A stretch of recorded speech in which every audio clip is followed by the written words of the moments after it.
माता शबरी का प्रसंग याद आया। सुना है उनके विषय में कि जब वो प्रयाग तीर्थ में आई माता शबरी, ये उनके पूर्व के जन्म की कथा है। तो उन्होंने क्या देखा कि यहाँ पर सत्संग हो रहा है, शायद कुंभ का ही समय होगा, कुंभ तो पड़ता ही है। तो देखा कि सत्संग हो रहा है, तो उन्होंने अपने पति से कहा, पूर्व के जन्म की कथा है कि सत्संग हो रहा है, संत महात्माओं का दर्शन मिलेगा, भगवान की प्यारी प्यारी कथा सुनने को मिलेगी, चलो हम सभी चलते हैं और दर्शन करते हैं, कथा को सुनते हैं। उस समय वो एक राजा की रानी थी। तो राजा ने कहा कि तुम रानी होकर कथा को, अब तो सुविधा दे दी गई है कुर्सी की, रूल तो जमीन पर बैठकर ही सुनने का है। तो कहा कि धरती पे बैठ के कथा सुनोगी, तुम एक राजा की रानी हो, तुम हमारे साथ बराबर में गद्दी पे विराजमान होती हो, प्रजा नीचे होती है और आज तुम नीचे बैठकर सुनोगी। नहीं नहीं, तुमको कथा नहीं सुननी है। शबरी बहुत दुखी हो गई मन में, भगवान से प्रार्थना करने लगी कि हे प्रभु, आपने मुझे रानी बनाया, धन दौलत तो खूब दिया, राजा की पत्नी बनाया, आपने अपने आप से मुझे विमुख कर दिया। अगर ये राजा आपके भक्त होते तो आपकी भक्ति करते तो आज मुझे कथा सुनने देते। तो मैं आपसे निवेदन करती हूँ कि मेरा आने वाला जो जन्म हो, ना तो मुझे सुंदर स्वरूप देना, ना धन देना, और ना ही हमें किसी राजा की रानी बनाना। मुझे क्या बनाना है? अपने चरणों की दासी। भगवान से कहा। अब उनका दूसरा जन्म हुआ, जब दूसरा जन्म हुआ तो ये थोड़ी युवा हुई। तो देखा कि इनके दरवाजे पर बहुत सारे जानवर खड़े हैं। विवाह का समय आया तो इन्होंने किसी से पूछा, अपनी सहेली से, अपने परिवार से पूछा कि ये इतने सारे जानवर क्यों खड़े हैं, इससे पहले तो कभी नहीं देखे, आज क्या हुआ है? तो किसी ने इनसे कह दिया कि तुम्हारा विवाह होगा ना तो इनका भोजन बनेगा। ये कह दिया। मन में बड़ी दुखी हो गई कि विवाह मेरा होगा और इतने जीवों का भोजन बनेगा, मतलब इतनी हत्याएं होंगी। बहुत दुखी होंगे मन में, और मन ही मन संकल्प कर लिया कि आज रात्रि में यहां से निकल जाना है। उधर विवाह की तैयारी हो रही है और माता शबरी ने घर से पलायन करने का मन बना लिया। मध्य रात्रि घर से निकल पड़ी। कहाँ जाना उनको नहीं पता। पहले ये फोन सुविधा नहीं थी कि सहेली तुम्हारे घर 2 दिन टाइम बिताएंगे, फिर उसके बाद आगे की रास्ता देखेंगे, ये सब नहीं था। ऐसा वैराग्य मन में आया कि मेरी खातिर किसी को मरना ना पड़े।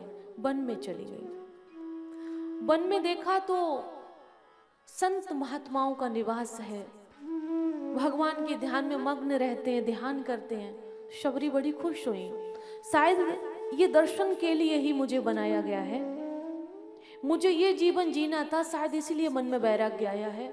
मैं तो जानती भी नहीं थी कि घर से निकलूंगी तो मुझे कोई ठिकाना मिलेगा कि नहीं मिलेगा, मुझे तो पता भी नहीं था। संतों का दर्शन करके बहुत खुश हुई आज शबरी। अब उस समय कुछ नियम होगा ऐसा कि शबरी की जो जाति थी तो उसमें कुछ छुआछूत का पहले कोई नियम होगा। तो शबरी मैया क्या करती थी कि ब्रह्म मुहूर्त से पहले, जैसे संत महात्मा उठते थे उससे पहले उठ के रास्ता को साफ कर देती थी, ताकि वो निकल कर जाएं तो उनके पैरों में कोई कांटा ना लगे। ये होती है सेवा।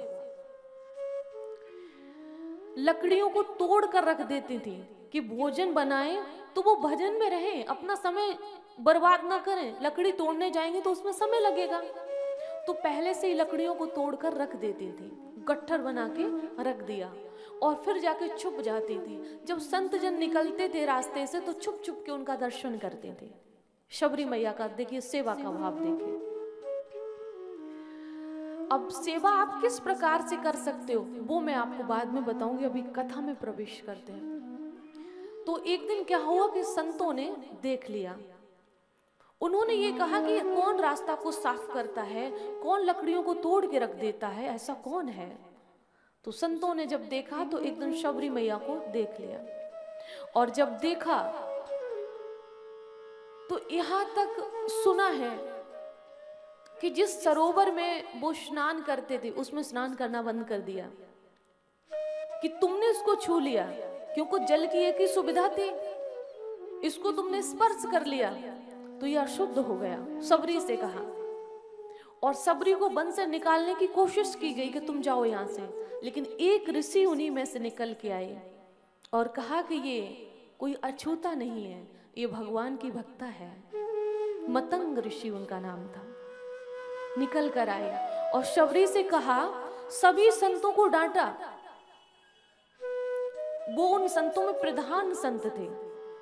सबसे कहा कि तुमने ठीक नहीं किया, किसी भगवान के भक्त का आपने अपमान कर दिया। हम सब वन में भगवान का भजन करने के लिए आए हैं, ये भी भजन करने के लिए आई है। अगर कोई और उद्देश्य होता तो वन की राह को क्यों चुनती, कहीं भी चली जाती। संसार बहुत बड़ा है, ये कहा। और यहाँ तक पढ़ा है कि जब वो ऋषि उस सरोवर में बोला कि तुमने ये अछूत कर दिया, तुमने इसको छू लिया है, इसको अब तुम्हें नहीं छूना चाहिए, तो कहते हैं कि ऐसा कहने से उनको अपराध लगा, उनको पाप लगा, क्योंकि किसी भक्त का अपमान हो गया। और आज मतंग ऋषि ने अपनी कुटिया में उनको स्थान दिया।